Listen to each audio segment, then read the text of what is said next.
उत्तर प्रदेश में यूनिवर्सिटी और कॉलेज के कर्मचारियों को नियंत्रित करने के लिए लागू होगी बायोमीट्रिक अटेंडेंस प्रणाली। उत्तर प्रदेश के सभी विश्वविद्यालयों में तैनात शैक्षणिक एवं गैर शैक्षणिक कर्मचारियों की उपस्थिति अब आगामी जून से बायोमीट्रिक प्रणाली से दर्ज करने की व्यवस्था अनिवार्य तौर पर लागू कर दी जाएगी। उत्तर प्रदेश की राज्यपाल और कुलाधिपति आनंदीबेन पटेल की ओर से जारी इस आशय के आदेश में 30 मई तक राज्य के सभी विश्वविद्यालयों में बायोमीट्रिक प्रणाली लगाने को कहा गया है, जिससे 1 जून से इस व्यवस्था को लागू किया जा सके। आदेश में कहा गया है कि विश्वविद्यालयों की समीक्षा बैठकों एवं माध्यमों से राज्य विश्वविद्यालयों के शैक्षणिक एवं गैर शैक्षणिक कर्मचारियों के समय पर अपने संस्थान में उपस्थित नहीं होने तथा अपने कार्यालय संबंधी दायित्वों का निर्वाह नहीं करने की बात सामने आ रही है। इसके मद्देनजर नई तकनीक पर आधारित उपस्थिति प्रणाली को लागू करने का फैसला किया गया है।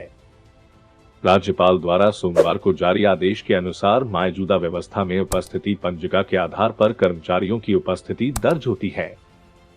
इसी के आधार पर कर्मचारियों का वेतन भी दिया जाता है। इसमें कहा गया है कि अब नई तकनीक पर आधारित बायोमेट्रिक अटेंडेंस सिस्टम को लागू कर इसी से वेतन व्यवस्था को भी जोड़ दिया गया है। इसके लिए सभी राज्य विश्वविद्यालयों को एक केंद्रीय सर्वर से जोड़ते हुए ऐसी बायोमेट्रिक प्रणाली लगाने का आदेश दिया गया है, जिसमें कर्मचारी की चेहरे एवं अंगूठे के द्वारा पहचान की जा सके। सभी शैक्षणिक एवं गैर शैक्षणिक कर्मचारियों की उपस्थिति इसी प्रणाली से अनिवार्य तौर पर दर्ज करने को कहा गया है। राज्यपाल ने यह व्यवस्था सभी राज्य विश्वविद्यालयों में 30 मई तक लागू करने का आदेश दिया है, जिससे कर्मचारियों का जून 2022 का वेतन नई पद्धति से वितरित किया जा सके। दरअसल यूनिवर्सिटियों के प्रोफेसर्स आजकल जिस तरह के घोटालों में शामिल हो चुके हैं, इनके लिए अब ऐसी कार्रवाई करना जरूरी हो गया है। एक असिस्टेंट प्रोफेसर की नियुक्ति से लेकर एक छोटे से प्रोजेक्ट तक को हासिल करने के लिए कॉलेज और यूनिवर्सिटियों जो धांधली और सांठ गांठ की पॉलिटिक्स होती है, इसकी रोकथाम के लिए इसे एक छोटा कदम कहा जा सकता है। बताया जाता है कि यूनिवर्सिटियों की नियुक्ति के लिए यहाँ के प्रोफेसर अपनी लॉबी तैयार करने के लिए अपनी ही जान पहचान के लोगों की भर्ती करवाने में हर तरह का जोखिम करते हैं।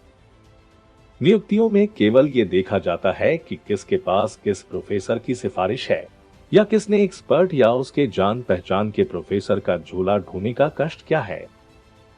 अधिकतर नियुक्तियों में महज इंटरव्यू ही के जरिए सर खेल खेल जाता है।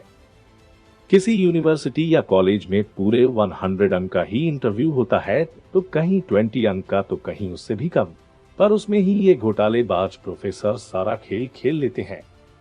नियुक्ति के बाद सभी टीचर पढ़ाई और शोध में ढैया कम देते हैं और सांठ गांठ में ज्यादा।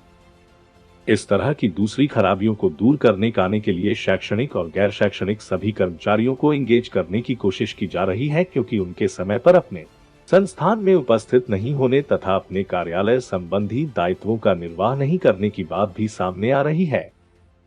इसके मद्देनजर नई तकनीक पर आधारित उपस्थिति प्रणाली को लागू करने का फैसला किया गया है।